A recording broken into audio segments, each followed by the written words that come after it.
Alors, de quoi allons-nous avoir besoin pour commencer? Eh bien, la première chose que nous devons faire est de choisir et d'installer un éditeur de code. De préférence, il faudra que cet éditeur de code supporte le TypeScript, en s'occupant de la coloration syntaxique et de l'affichage d'erreurs propres à ce langage. Il existe plusieurs IDE qui supportent le TypeScript et qui pourront nous aider lors de nos développements.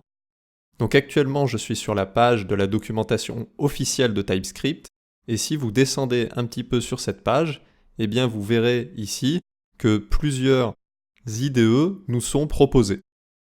D'abord, Visual Studio Code, qui est développé par Microsoft pour les développements JavaScript et front-end. Il s'agit d'un IDE complet, populaire et gratuit. De plus, cette IDE supporte également le JSX, une syntaxe propre à React qui est un mélange de HTML et de JavaScript que nous verrons dans la suite du cours. Je ne peux que vous conseiller cette IDE, si vous ne savez pas lequel choisir, vous ne pouvez pas vous tromper. Ensuite, il y a également WebStorm, qui est payant, mais vous avez la possibilité d'avoir 1 an de licence offerte si vous êtes étudiant. Il existe également Sublime Text, mais il est nécessaire d'installer un plugin avec cette IDE, et il y en a également beaucoup d'autres.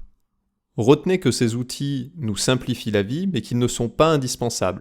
Choisissez l'environnement de développement avec lequel vous êtes le plus à l'aise, et ne vous embêtez pas avec un nouvel IDE si vous êtes satisfait du vôtre. Pour ma part, j'utilise Visual Studio Code dans ce cours, mais vous êtes libre de travailler avec l'outil que vous préférez.